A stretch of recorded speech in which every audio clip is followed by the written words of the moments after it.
After a dominant victory by the Atlanta Hawks beating the Toronto Raptors in Toronto 136-107, the Atlanta Hawks are pushing and they are looking, in my opinion, really, really good. Atlanta right now is 4-2 in their last 6 games, soaring to the number 5 spot in the Eastern Conference standings, which is awesome. The Hawks are not only proving the critics wrong and all of the naysayers wrong, but they are in the 5th seed in the Eastern Conference as we stand right now, and they are looking to challenge the rest of the top performing teams in the Eastern Conference, and I am ready. What's going on, everybody? My name is Walter Pollard.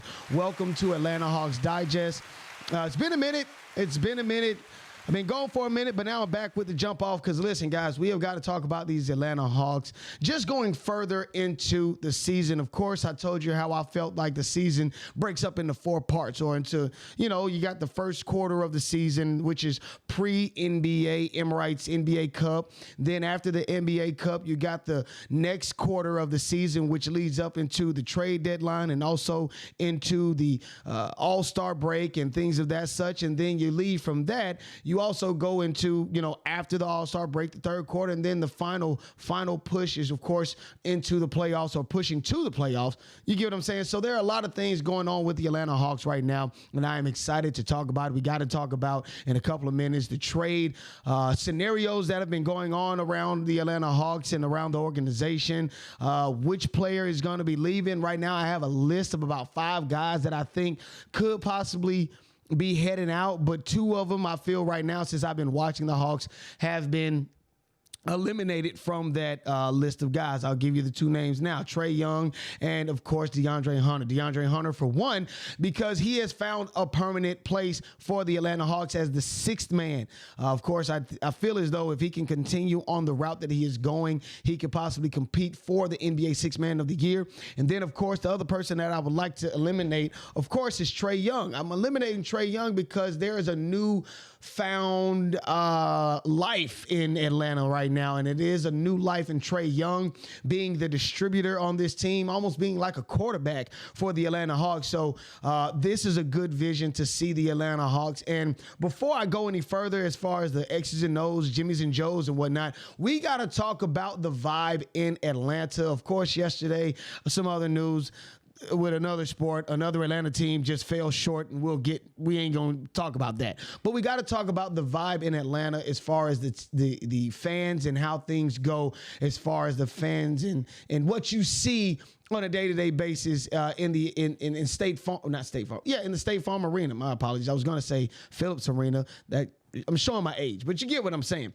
I got to point this out because, for one, I am a major hip-hop fan of really a big down south southern hip hop fan. And one of my favorite artists that I have watched for years is Lil Boosie. You know what I mean? I love the story of this guy, man. He, grew up in Baton Rouge, Louisiana, and then made a major name for himself. And I mean, hits like Wipe Me Down are still going hard. And Independent, INDEP, whatever. I ain't even going to try to spell it for you. But Lil Boosie has just been amazing. And now that Lil Boosie has moved to the Atlanta area, we see now that he is actually starting to enjoy the Atlanta Hawks experience. I think he did at one point run into a little kerfuffle with some of the people in State Farm and things of that such during a concert that he was actually scheduled to be at.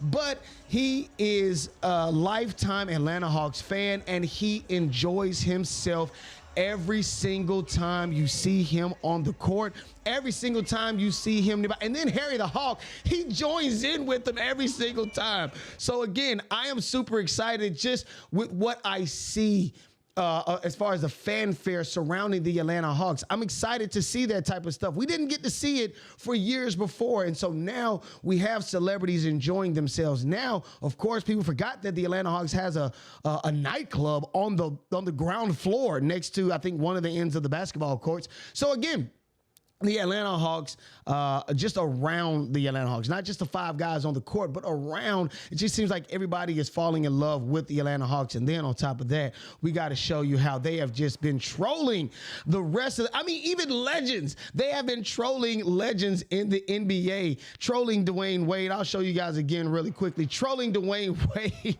after a free throw. This was, of course, a game that they had took on the Miami Heat. They, of course, beat the Miami Heat at home.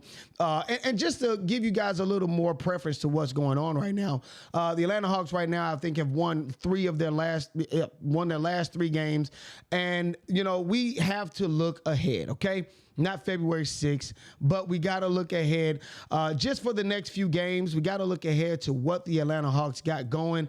Of course, right now, the Atlanta Hawks have just finished up a homestand that I think was really, really good. Again, the Atlanta Hawks are 4-2 in the last 6 games.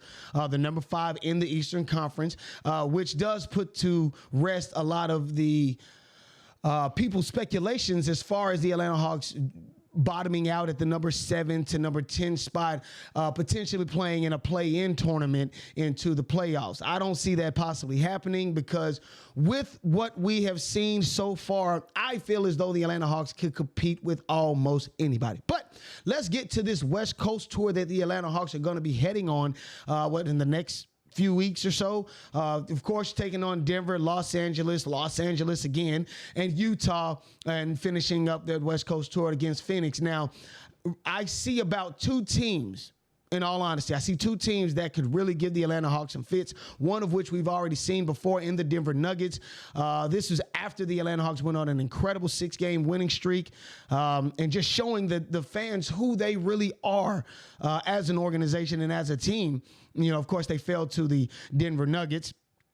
They beat the LA Lakers once before, so we know what we're going to get out of the LA Lakers. The LA Lakers definitely want some get back versus the Atlanta Hawks. So, of course, that is a game that we definitely want to pay attention to. And really, whenever an East Coast team travels to the West Coast, I kind of clutch my pearls a little bit because I feel as though the West Coast, they do have a bit of something that kind of hangs over the rest of the NBA. They kind of hold over the NBA that they are the more dominant coast or the more dominant side of the league. So whenever I see a team go over to the Western Conference or play a West Coast road trip, take a trip down the West Coast, I definitely hope that they can, get some victories. And then only 2 games at home versus the Rockets and Phoenix again.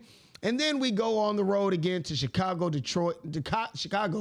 Boston, and New York. And, of course, that would wrap up those 10 games. And, of course, really paying attention to mostly the whole month of January, looking at the Hawks is what they're going to do. And, again, we are paying attention to February 6th. That is, of course, the trade deadline that the Atlanta Hawks will be faced with. And I've said prior to today that there is a trade imminent. I feel as though that there is a trade coming.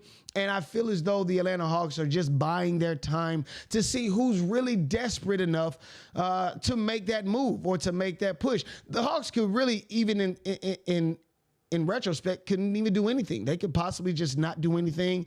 They could stick to what they know. They could stick to who they have on the court as it stands right now. But I don't feel as though that is feasible, nor do I think that is smart, just sticking with the status quo.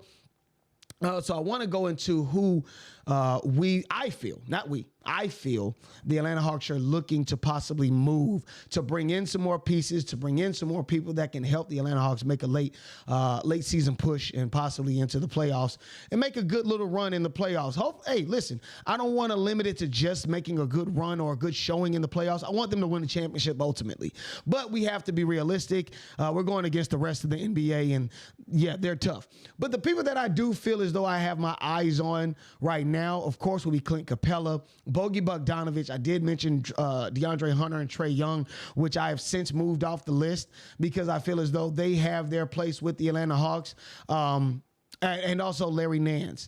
And then just one more person that I did think that was going to be on this list, of course, was Kobe Bufkin.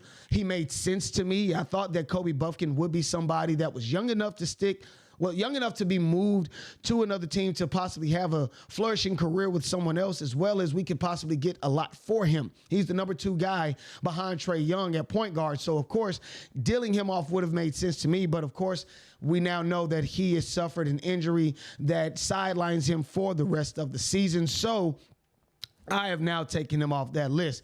But one of the things that I do want to point out is that some of the people that the Atlanta Hawks have been rumored to have interest in trading with, of course, you have Atlanta Hawks with Marcus Smart. And also, too, let me know in the comments if you feel as though these are some good choices for the Atlanta Hawks. And then, too, tell me who you think the Atlanta Hawks could possibly trade for.